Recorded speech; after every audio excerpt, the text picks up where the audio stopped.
Bueno, buenas tardes. Como director del Instituto Patagónico para el Estudio de Ecosistemas Continentales, les doy la bienvenida a este cuarto seminario del ciclo del año 2021. En esta oportunidad tenemos el honor de contar con la presencia de Ignacio Roesler, investigador de CONICET asociado a la Fundación Bariloche, que seguramente muchos de ustedes lo conocen porque ha sido el reciente ganador de un premio internacional muy famoso, algunos lo denominan los Nobel Verdes, pero que son entregados por la eh, Whitley Fund for Nature. Es así, ¿no, Kini? Actualmente Kini Sí. es investigador dedicado al estudio de la conservación de aves principalmente, es coordinador del programa Patagonia de Aves Argentinas y director científico de esta asociación, que es la más antigua para el estudio de aves de nuestro país, según mi entender. Kini es licenciado en Ciencias Biológicas por la Universidad de La Plata y doctor en Ciencias Biológicas por la Universidad Nacional de Buenos Aires. Y bueno, en los últimos, desde 2009,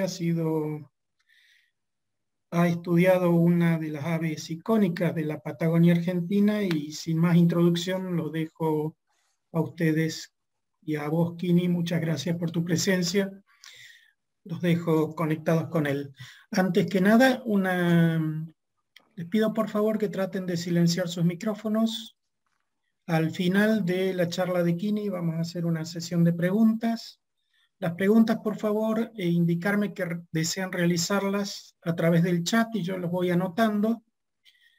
Eso se lo voy a repetir después. Y también les recuerdo que las charlas, los seminarios del IPEC quedan guardados, grabados en la página de YouTube del Instituto, que está asociada al Facebook del Instituto.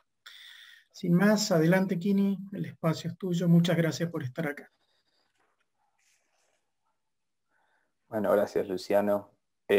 Buenísimo participar de estas charlas. Hace poco escuché la de Julio, así que está bueno porque viene un poco en línea lo que estaba haciendo él, lo que estuvo hablando. Y bueno, les voy a contar un poco el programa Patagonia y Proyecto Macatoviano, y cuando Luciano me pidió de dar esta charla, dije, bueno, vamos a hablar de la estrategia integral de conservación. Lo que sucedió ahí es que nos pusimos a trabajar en una presentación y un poco se nos fue de las manos, porque es un montón de trabajo el que tenemos en esta estrategia integral. Pero bueno, voy a intentar no extenderme demasiado, pero con poder lograr hacerlos recorrer de forma muy sutil por todas lo que son las acciones que hacemos en este programa Patagonia. Todo esto, como dijo Luciano, un poco surge gracias o a consecuencia de esta especie, el macatoviano, que es, como dijo, un ícono de la Patagonia y un ícono de la conservación, sobre todo por su carisma, pero también por su urgencia de conservación, ¿no? Es una especie de la cual quedan menos de 1000 individuos, que nos dimos cuenta que de golpe una especie estaba considerada casi amenazada, que se había llegado a decir que no había riesgos posibles que la pusieran en una condición digamos, de peligro real. Descubrimos que se había precipitado más de un 80%. Entonces, ahí surge toda una preocupación que trasciende a Argentina, trasciende a Santa Cruz, obviamente, trasciende a Argentina, y se vuelve una preocupación internacional para proteger a esta especie. Y esta es la preocupación que empiezan a surgir los intereses de todas las instituciones, un poco que tienen que ver con estos procesos de conservación, pero inicialmente surge como un proyecto, el proyecto macatoviano, que es el proyecto madre de toda esta estrategia de conservación integral, que es un proyecto que nace como una alianza entre dos instituciones, Ambiente Sur, de Río Gallegos, y Aves Argentinas, que, como dijo Luciano, es la institución conservacionista científica de Latinoamérica más antigua. Tiene más de 100 años, Aves Argentinas. Digamos, tiene una experiencia en este tema de la investigación y la conservación muy amplia. En 2009 estas dos instituciones se ponen en marcha a intentar entender qué pasaba con el macatoviano. Esto crece de forma descomunal y por eso Aves Argentinas, en esta estrategia de avanzar en la conservación de todo un sistema, forma o crea dentro del Departamento de Conservación el programa Patagonia, que es una asociación de un montón de otras instituciones, como Parques Nacionales, INTA, Conservatorio Provincial, Universidad de Buenos Aires, el CONICET, obviamente, ahora la Fundación Bariloche más recientemente, y las secretarías de ambiente más interesadas, que es la de Santa Cruz y el Ministerio de Ambiente de la Nación. Bueno, esta cuestión de la alianza de las instituciones se transforma en este programa Patagonia. Pero el programa Patagonia, ¿por qué surge? Surge justamente porque tenemos un montón de otras especies que están amenazadas, no solo el macato viano. Está la gallineta chica, el chorlito ceniciento, que son especies altamente dependientes de los cuerpos de agua que también habita el macato viano, que también utiliza el macato viano. Y también hay toda una comunidad que, si bien es una comunidad adaptada a los sistemas terrestres que están ampliamente distribuidos en toda Patagonia, es una comunidad que está en conflicto, si se quiere, con un montón de actividades humanas. ¿Y cuáles son las intervenciones humanas que tienen alto impacto en los ecosistemas patagónicos? Bueno, por un lado, la introducción de especies exóticas invasoras, que puede ser accidental o voluntariamente, el avance del bisón americano, que es bueno, una de las especies invasoras, las truchas y los salmónidos que son sembrados o avanzan en su invasión, y a especies nativas que extienden su distribución debido al mal manejo, y bueno, y al silvestramiento de otras especies como son los animales domésticos como caballos, vacas, perros. Pero también hay otras actividades como el trabajo, la producción ganadera, que puede llegar a tener ciertos impactos, depende de cómo se realice el manejo. La industria también puede tener altos impactos. Entonces, todas estas problemáticas son las que intentamos abordar del programa Patagonia.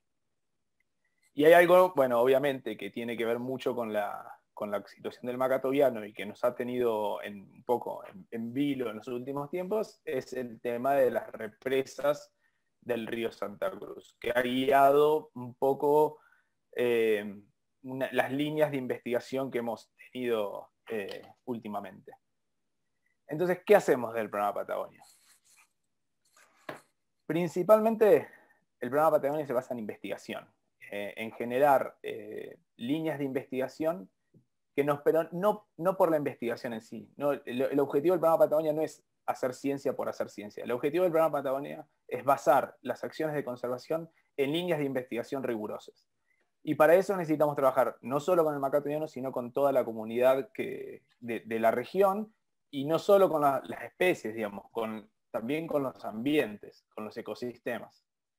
Pero obviamente, como les conté, el programa Patagonia surge del proyecto macato viano.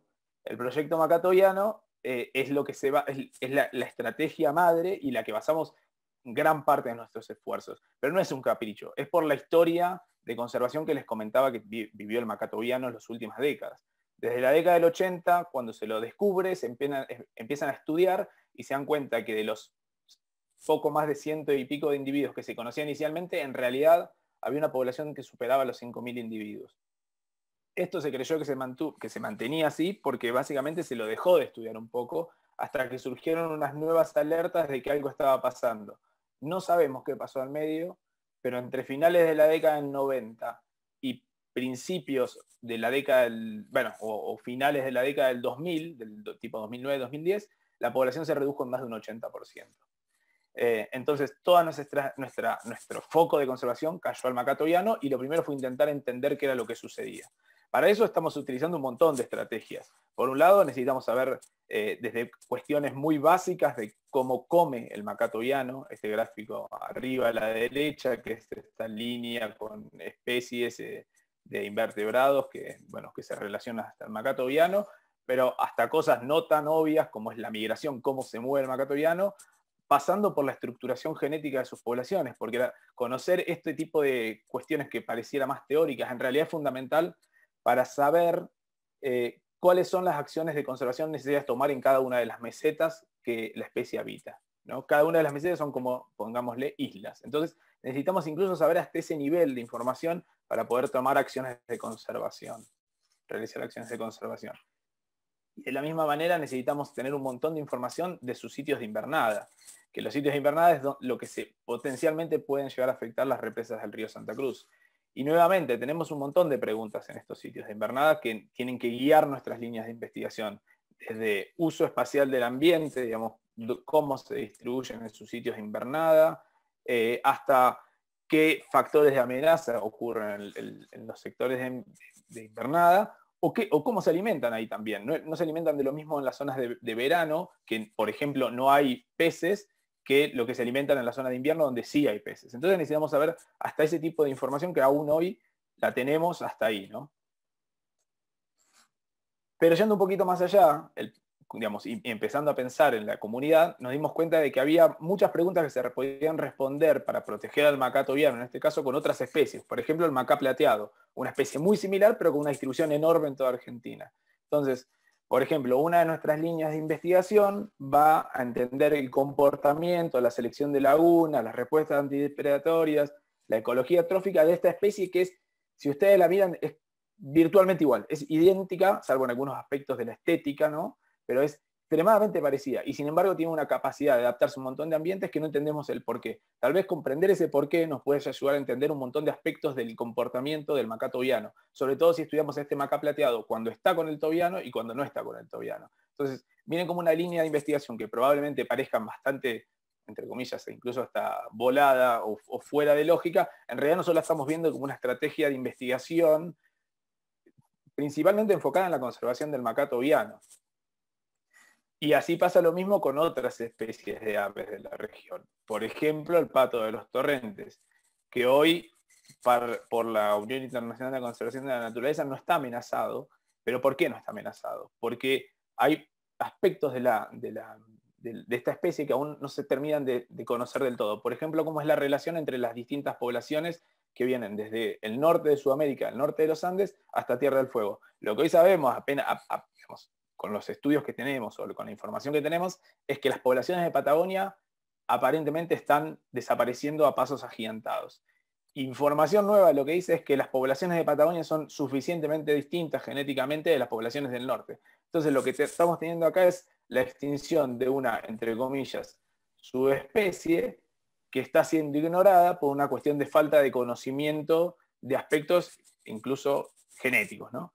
Entonces, nuestra estrategia ahí va a enfocarnos en las amenazas, en la situación poblacional de este grupo o esta forma o esta subespecie, como quieran decirle, teniendo en cuenta de que en realidad estamos probablemente hasta frente a un proceso de extinción de una especie totalmente válida que simplemente la ciencia aún no ha tenido el tiempo de confirmar realmente su situación taxonómica. Y en paralelo a eso, obviamente, mientras estamos investigando, empezamos a hacer acciones de conservación y manejo, como decía.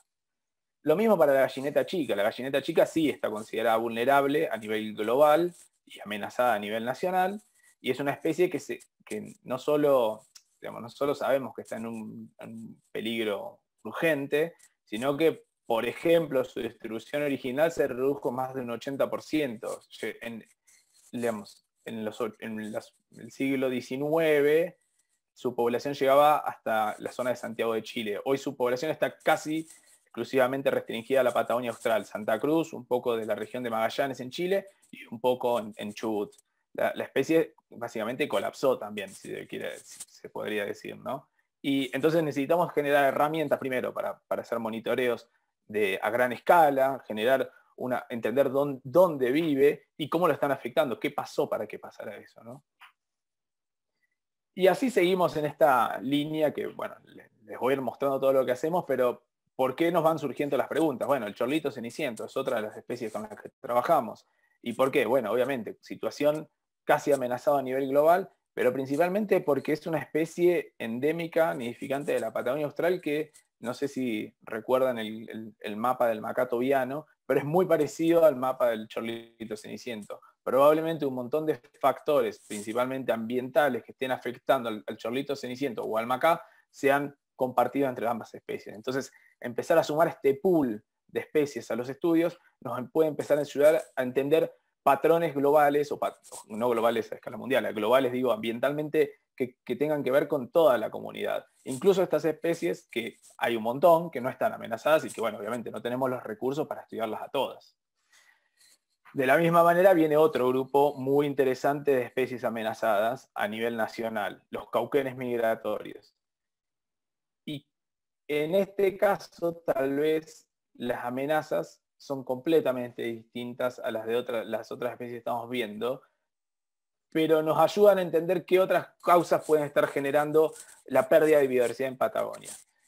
En este caso, las amenazas, una particularmente importante es la cacería, que realmente hay pocas especies que tengan en Patagonia un efecto de presión por la cacería. Bueno, los cauquenes, el efecto de la cacería es muy grande, pero también los desbalances de las especies nativas, como por ejemplo la depredación por, no sé, algunos carnívoros como los zorros o los caranchos, en algunos lugares donde la densidad de carnívoros por desbalances o de mesopredadores por desbalances ecosistémicos debido a la caza o la persecución de una u otra especie, pueden estar teniendo efectos sobre las poblaciones de cauquenes. E incluso en este caso también la ganadería, como lo mencioné arriba, una de las principales factores de transformación ambiental que podría estar ocurriendo en Patagonia.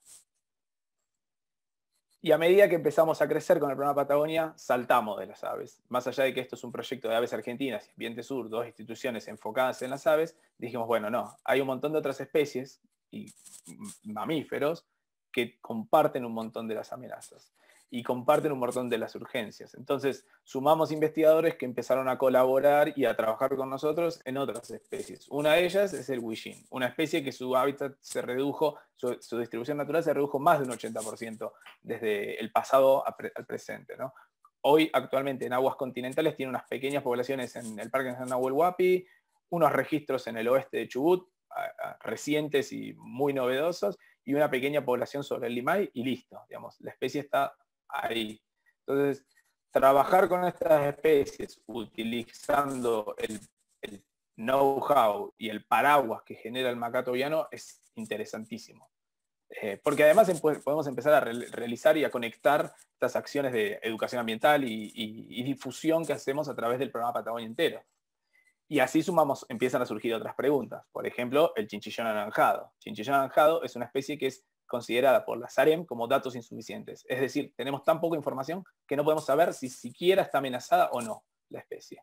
Es una especie, como ven, la distribución, no sé si se acuerdan de la distribución del macá o la distribución del chorlito ceniciento, también está restringida a un sector muy parecido, digamos. Entonces, probablemente pueda tener alguna de las amenazas, al menos climáticas, que las estén afectando igual que a las otras especies. Aunque seguramente yo apostaría que esta especie, las amenazas vienen por otro lado. Apostaría un poco basado en las evidencias que ya tenemos.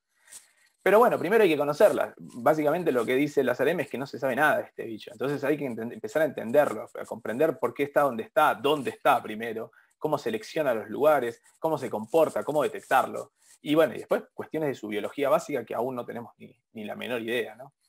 Acá hay un mapita un poco donde estamos trabajando en la meseta del lago Buenos Aires y bueno, los puntitos rojos es donde detectamos la presencia. Lo bueno es, por ejemplo, está bueno de repente descubrir cosas como, por ejemplo, que especies que son insuficientemente conocidas, digamos que no hay datos, de golpe empezar a ver que son mucho más abundantes de lo que uno pensaba, ¿no? Y después, en paralelo, empiezan a surgir también preguntas que empiezan a interrelacionarse. Primero, las especies, como les dije, las especies invasoras son una de las grandes pérdidas de amenaza, pero hay especies nativas que empiezan a tener o pueden llegar a ser especies invasoras también. Y bueno, este es el caso de los armadillos, que nos interesó un poco comprender esta dinámica de invasión de una especie nativa, pero que en realidad parece que no es tan nativa en algunos lugares del sur de Patagonia, principalmente en la isla de Tierra del Fuego, donde los peludos aparentemente fueron transportados, y eso puede tener unas consecuencias fuertes en las especies nativas que nidifican o que habitan allá. Entonces nos involucramos en ese tema también. Y de un poco más allá empezamos a decir, bueno, pero hay que pensar en algunas comunidades que tengan esta relación con los sistemas un poco más grande. Entonces, ¿qué mejor para entender cómo funcionan los ecosistemas de las mesetas que estudiar a los grandes herbívoros, ¿no? Porque además los grandes herbívoros en Santa Cruz son especies que están en conflicto con la producción ganadera, digamos, generan relaciones de conflicto humano-animal. Entonces, trabajar con estas comunidades de grandes herbívoros no solo nos van a aportar a nosotros información sobre la dinámica de las comunidades, la situación de productividad de los campos, etcétera, sino que nos va a empezar a dar herramientas para relacionarnos con los productores y empezar incluso a favorecer el manejo amigable, entre comillas, de la producción ganadera en la Patagonia Austral. Acá, por ejemplo, uno de los métodos que hacemos es, hoy en día estamos intentando estimar un poco cómo es la distribución espacial de los grandes herbívoros a lo largo de las distintas temporadas. Cómo se comportan, si realmente por ejemplo, los guanacos están siempre en el mismo lugar, usan siempre los mismos campos, o a lo largo de las temporadas van variando el uso de los sitios. Y ya que estamos, intentar estimar cuál es la población de los guanacos, cuál es la población de los caballos, cuál es la población de los choiques. Y lo interesante de esto puede parecer también un poco teórico, es decir, ¿para qué queremos saber cómo es la distribución de los guanacos, ¿no? Si se mueven o no se mueven? Bueno, en realidad, si en algún momento escucharon la idea de la utilización de la lana del guanaco, bueno, la utilización de la lana del guanaco tiene que ir asociada a conocer los aspectos de la biología, porque los guanacos que en un momento del año están alimentándose en un campo de un productor, en otro momento pueden estar alimentándose en el campo de otro productor. Y si se habilita el manejo de los guanacos en una temporada, tal vez el que le da de comer durante el verano es un productor, pero el que lo aprovecha es otro. Y eso va a generar un conflicto social en la región, porque obviamente va a generar, digamos, tensiones. Y eso siempre termina repercutiendo en las comunidades de fauna silvestre, ¿no? Siempre termina pasando lo mismo. Y así como trabajamos con comunidades de grandes mamíferos, porque sabemos que tienen problemas de conflictos humano-animal, también empezamos a trabajar con las comunidades micromamíferos, principalmente basados en algunas preguntas, como pueden ser las cuestiones de zoonosis, pero también la cuestión de cuando surgió el conflicto de las represas, todos empezaron a hablar de los campos eólicos, ¿no? Como si fuera la solución última para todos nuestros problemas energéticos. Pero los campos eólicos también tienen efectos negativos, no todos. Si haces mucho de algo, en general va a tener muchos problemas. Entonces, si empezamos a poner campos eólicos por toda la Patagonia, vamos a tener problemas. Y uno de los grandes grupos amenazados por los campos eólicos son los murciélagos. Y realmente, dicho por la directora de fauna en un taller hace no mucho, no se sabe nada de los murciélagos en la provincia de Santa Cruz. Realmente no se ha hecho ningún estudio. Estos estudios que estamos haciendo son realmente una línea de base para conocer la comunidad de murciélagos y también de micromamíferos en algunas regiones de la provincia de Santa Cruz, que ahí eso sí hay un poquito más de conocimiento, pero que pueden ayudar a tomar decisiones de manejo a escala mucho más grande de políticas energéticas y también políticas sanitarias, ¿no? Entonces, en realidad todo lo que generó el MACA, como les voy mostrando, es una bola de preguntas y situaciones y necesidades de conservación que se fue agrandando tanto que, bueno, en un momento también llegamos a decir, bueno, y esto fue muy urgente, es cuáles son realmente las amenazas. Bueno, ¿cuáles son las amenazas? Las que nosotros podemos manejar, bueno, las especies exóticas invasoras. ¿Cuál es la amenaza más urgente? La que definimos un poco a ojo, el bisón americano. Pero para manejarlo de vuelta, para realizar un manejo eficiente y que realmente tenga un impacto en toda la comunidad y no solo en el macatoviano, necesitamos conocerlo. Para conocerlo hay que conocer aspectos que realmente uno cree que son sabidos y que todo el mundo lo tiene. Y no, hay aspectos tan básicos como conocer dónde está el bisón americano que no se sabía del todo cuando empezamos a trabajar. Y mucho menos saber cómo son las frentes de invasión o cómo son los resultados de los planes de control que se están aplicando, ¿no? Entonces, cada una de las acciones que uno empieza o que cada una de las preguntas que a uno le surge empiezan a complejizarse de una forma. Y por ejemplo, hoy en día estamos haciendo estudios de estructuración poblacional a través de estudios genéticos para comprender de dónde vienen y hacia dónde van cada una de las poblaciones de bisón americano. Y más aún, necesitamos saber cómo es la edad de cada uno de los individuos que capturamos. Por eso, acá, bueno, en estas imágenes ven una corrida de ADN, es la parte de estudios de estructuración poblacional, y todos estos dientecitos es básicamente para saber si la edad de cada uno de los individuos de bisón que han sido capturados en los planes de control. Entonces, en base a eso podemos tomar decisiones de manejo que son fundamentales, porque cada decisión acertada ahorra un montón de recursos, y en conservación los recursos, como se imaginarán, son bastante acotados.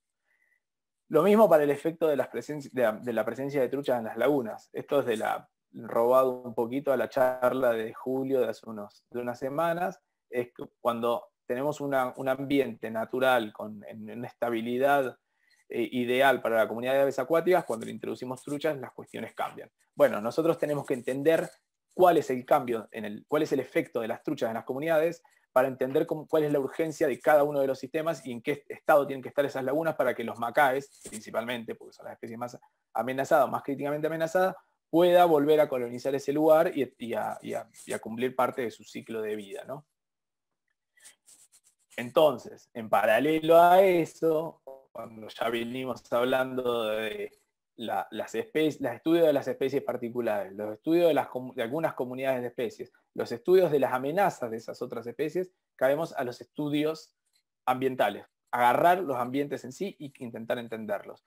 Y los fundamentales, como habrán visto por la mayoría de las especies, son los estudios limnológicos, es decir, los estudios de los ambientes acuáticos. Necesitamos comprender la dinámica de estos sistemas acuáticos y los cambios según las distintas alteraciones en ellos, ya sea por el cambio climático, ya sea por la introducción y remoción de truchas, etc. También acá en la foto de arriba a la derecha está Pato Pérez, que trabajamos intentando conocer los ambientes acuáticos en el pasado, haciendo paleolimnología, que es un poco contó Julio también hace unas semanas, pero bueno, es sumamente interesante saber cómo eran esos cuerpos de agua o cómo fue la variación de esos cuerpos de agua en el tiempo. Y bueno, y ya que estamos un poquito también tocando lo que dijo Julio, estudiamos también para conocer cómo es el estado de los cuerpos de agua que necesita el macato viano y un montón de otras especies. Y bueno, y lo que hemos encontrado hasta ahora, que esto lo toco también así rápidamente, es que los cuerpos de agua en las mesetas del oeste de Santa Cruz se están reduciendo. Entonces, eso es una urgencia que nos plantea, entender eso, comprender esos patrones, nos plantea urgencias que son fundamentales. Por ejemplo, la de restaurar cuerpos de agua que se sembraron truchas. ¿Por qué? Porque cada vez queda menos cuerpo de agua. Entonces, cada cuerpo de agua que hay es fundamental que esté en las mejores condiciones posibles.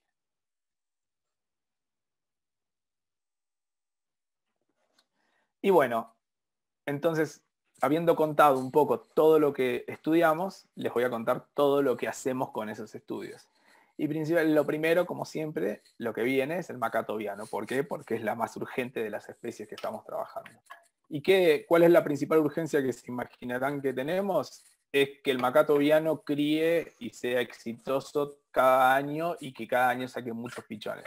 Lamentablemente en los últimos 3 años, debido a cuestiones del clima, no ha habido pichones. Entonces ahora estamos trabajando con una estrategia que es intentar generar unas colonias artificiales basadas con unas plataformas, porque el problema es que la planta acuática que usa para nidificar, en la foto arriba a la derecha, no está floreciendo. Entonces necesitamos darle el sustrato para que reproduzcan. Cuando reproducen, lo que hacemos es cuidar las colonias con gente, con técnicos, los famosos guardianes de colonia, que viven con los macaes y no dejan que nada que no sea un macá se acerque a esa colonia para maximizar el éxito reproductivo.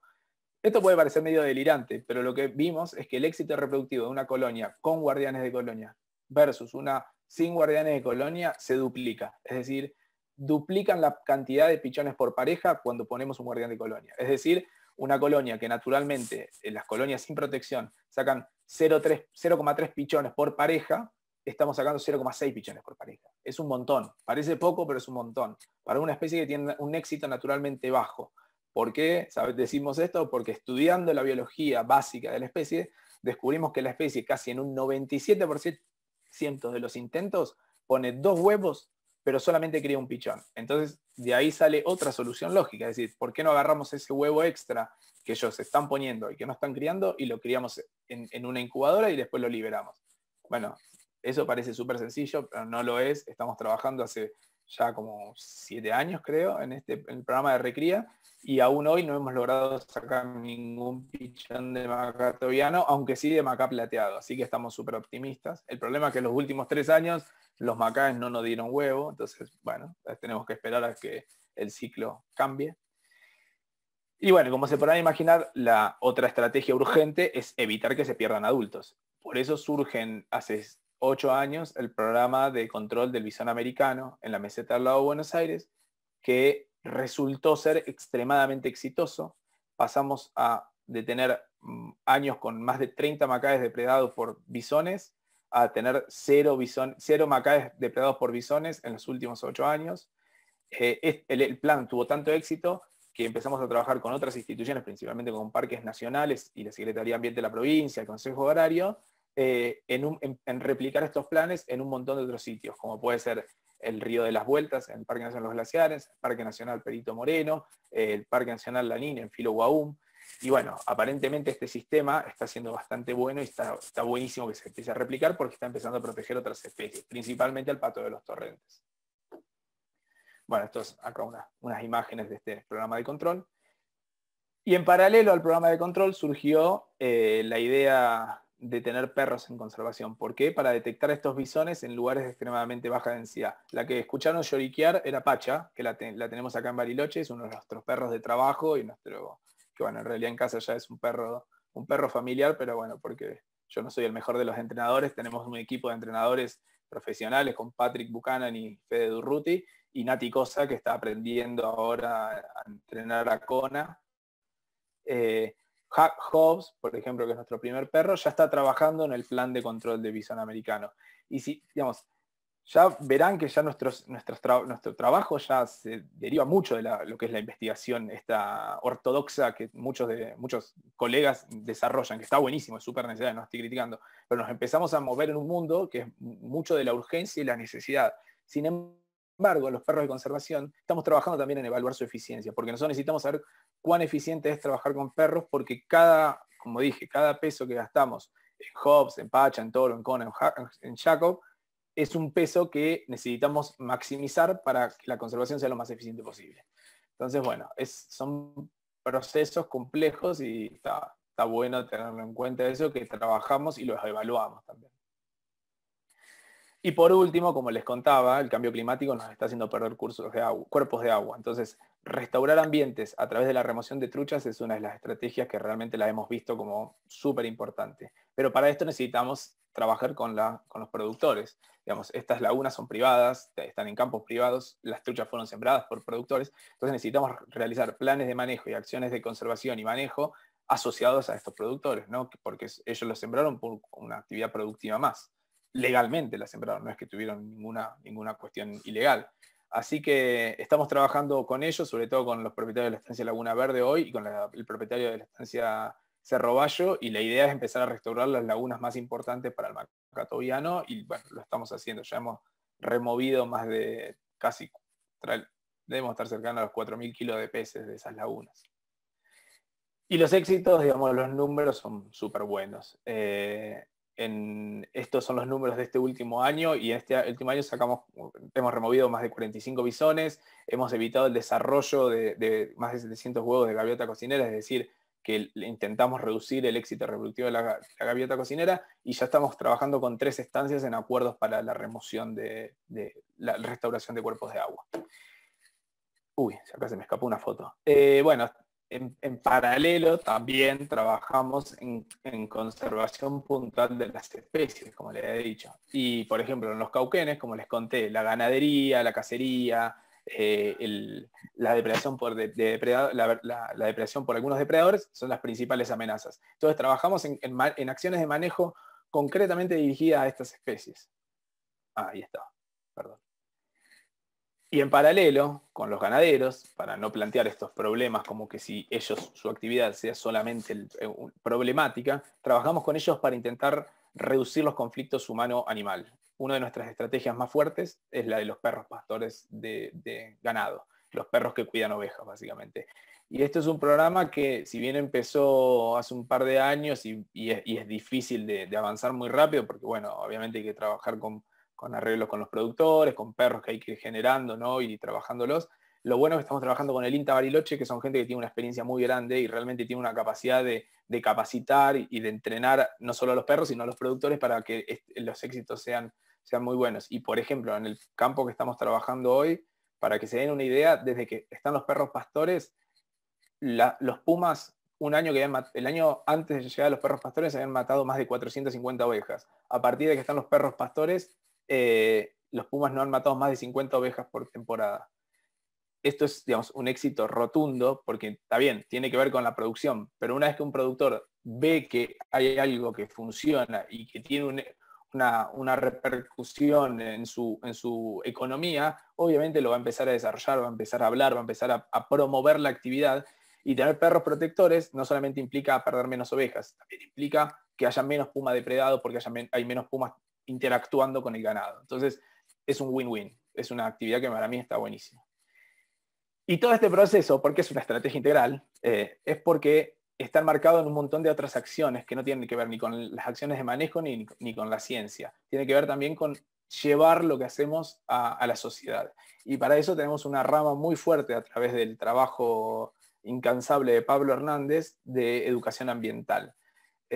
A través de trabajo con los chicos en las escuelas, trabajo con los chicos en actividades extracurriculares, difusión de folletería y materiales, como por ejemplo, bueno, acá lo del compost, pero hemos hecho librillos sobre especies invasoras y el efecto y la necesidad de trabajar para evitar la pérdida de biodiversidad por las especies invasoras. Ahora estamos trabajando en un programa de interesar a los chicos más chicos en la observación de aves, como para empezar a tener un cuerpo de aliados, entre comillas, a escala local o regional.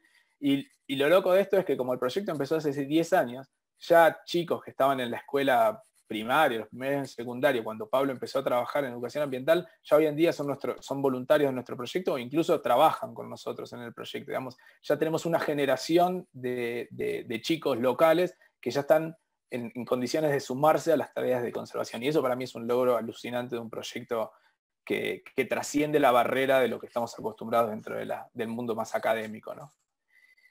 Y incluso algo que a mí me parece sumamente interesante de este proyecto Macatoviano y el programa Patagonia es el impacto a nivel divulgación y comunicación en redes sociales y en presencia en medios. Estos son números del último año que hemos trabajado y, por ejemplo, tuvimos más de 100 artículos y notas y entrevistas en radio, televisión. Está bien, esto tiene bastante repercusión gracias a los premios Whitley que nombró Luciano al principio, pero, digamos, 100 artículos y 100 notas en medios de todo el país, tiene una repercusión que genera que la gente empiece a interesarse por cosas que realmente si no circulan en los medios. 36 charlas implica cientos de personas que han escuchado y han aprendido sobre las temáticas que estamos haciendo. Realmente el impacto de la comunicación me parece que es buenísimo y es fundamental y digamos, obviamente creo que nadie ya a esta altura lo minimiza en los programas de conservación, pero realmente tiene que meterse esfuerzo y cabeza para maximizarlo a lo que más se puede. Tampoco caer en que todo lo que uno hace es para comunicar, ¿no? Uno no tiene que trabajar para Instagram. Digamos, Instagram tiene que ser una herramienta de uno para contar lo que hace. Digamos. No hay que caer en esa trampa, porque es bastante fácil estar pensando más en qué contar en las redes que en realmente lo que hace falta en conservación, ¿no? Pero bueno, eso siempre es un límite que hay que mantener en el cerebro y no perder el norte de lo que uno hace.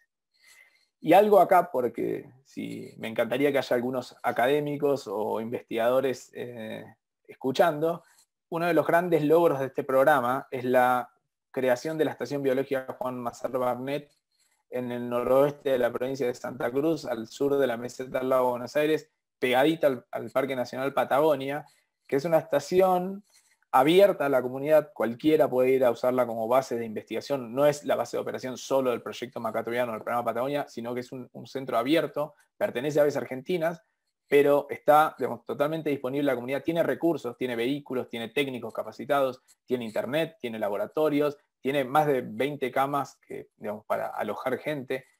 Así que es algo que realmente los invito a interesarse. En breve vamos a tener una página web que va a contar bien cómo usarla y todo, cómo llegar, etcétera, etcétera, etcétera. Pero realmente los invito a interesarse en esta posibilidad porque no hay muchas estaciones biológicas abiertas de este estilo en Argentina, ¿no? Y realmente contar con esta capacidad, y les digo, no es que porque sea que la trabajamos y la creamos nosotros, pero realmente está buenísima. El lugar para ir a quedarse, a trabajar, es cómodo. Obviamente, en Santa Cruz todo es lejos, pero bueno, la estación biológica también es lejos, pero bueno, es la realidad del ambiente. Así que bueno, ténganla en cuenta y considérenla para futuras investigaciones, porque realmente el objetivo con que se crea esta estación biológica es generar conocimiento en la Patagonia Austral, porque como les dije, sin conocimiento no hay posibilidad de hacer acciones de conservación que sean eficientes y que realmente tengan un impacto a largo plazo. Y más allá de esta estación biológica, algo que todavía está aún mejor, es que empezamos a generar, bueno, esta diapo está media rara con esta cruz, no está tachada, estos dos refugios son refugios con básicamente satélites de la estación biológica, ubicados en la cuenca del río de las Vueltas. Uno está en Chaltén, uno está en el refugio en Río Toro, cerca del lago del desierto, y son lugares que están asociados a la estación biológica y que pueden ser usados también para investigación, dentro de proyectos de investigación que vayan acorde con las ideas del programa Patagonia, pero bueno, básicamente estamos abiertos a todos. Y ahora estamos en plena construcción de un nuevo refugio en la meseta del lago Strobel, gracias a la estancia Cerro Bayo, de la familia Socio, que realmente va a ser un centro, un punto estratégico para la investigación. A nosotros nos va a venir fundamental para el trabajo con los salmónidos, pero va a ser un refugio en un lugar extremadamente remoto, que la gente que tenga algún proyecto relacionado a algo de las mesetas de altura del oeste de Santa Cruz le va a venir fenomenal. Y bueno, todo esto se hace gracias a un equipo de trabajo. Obviamente no soy yo solo, ni muchísimo menos. Realmente yo soy simplemente una persona que está en la coordinación. Soy uno más de un proyecto.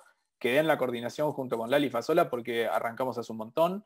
Pero bueno, también Pablo Hernández arrancó en el mismo momento y sigue laburando en toda la parte de educación ambiental, como les conté. Y para mí la riqueza de este proyecto es que no somos todos biólogos. Tenemos biólogos, un montón, pero tenemos técnicos de campo profesionales, tenemos guardaparques, tenemos veterinarios, tenemos Tamara Zaleski es licenciada en arte. Hay un perfiles de todo tipo en el proyecto que nos permiten esta capacidad de generar acciones y cosas diferentes, mucho más diversas o eclécticas que lo que realmente también estamos acostumbrados como académicos, como científicos. De hecho, hay un ilustrador que no está acá en la diapo, que es un ilustrador que es el que hace estos folletos, estas caricaturas, que también está buenísimo contar con ese tipo de gente en un programa. Y obviamente no es este grupo de 24 personas o 25 los que desarrollan todo el programa. El programa se lleva a cabo gracias y casi fundamentalmente por los voluntarios. Todos los años tenemos grupos de voluntarios de más de 20, 30 personas que van y laburan por meses con nosotros y realmente lo ponen todo. Ya hemos tenido más de 300 voluntarios y no son más porque hay mucha gente que vuelve todos los años a voluntariar y se pasan meses, y ya casi de todas las provincias de Argentina, creo que no es de todas, creo que falta un par de provincias que han llegado voluntarios, pero de más de 14 países del mundo. Entonces, imagínense que ya el programa es un centro de capacitación o ¿cómo se? Traspaso de información a un montón de gente en toda Argentina y en el mundo, porque esa gente que pasa con nosotros un mes sale con una idea de conservación que, bueno, a mí me parece la que está buena, ¿no? Obviamente, y es gente que empieza a compartir esa idea y a llevarla y a impulsar otras iniciativas, y ya ha pasado con un montón de nuestros voluntarios de hace unos años. Hoy están desarrollando proyectos por todos lados y siendo parte o trabajando profesionalmente en proyectos de conservación. Así que creo que uno de nuestros mejores éxitos es este programa de voluntariado. Y obviamente todo esto no lo hacemos gracias al esfuerzo. Tenemos un montón de apoyo institucional y económico de un montón de otras instituciones, algunas directamente con fondos, otros con apoyo desde la parte técnica o del alojamiento, como pueden ser las estancias de la provincia de Santa Cruz, con apoyo técnico, como pueden ser, no sé, las universidades. Pero bueno, es un montón de gente involucrada y un montón de gente que está poniendo un montón de recursos de todo tipo para que nosotros podamos seguir trabajando. Y bueno, y esto también cuesta trabajo porque realmente hay que trabajar para convencer cada vez más y más, porque a medida que el proyecto crece, crecen las necesidades. Pero creo que vamos por buen camino. Así que bueno, muchas gracias y espero que se haya entendido.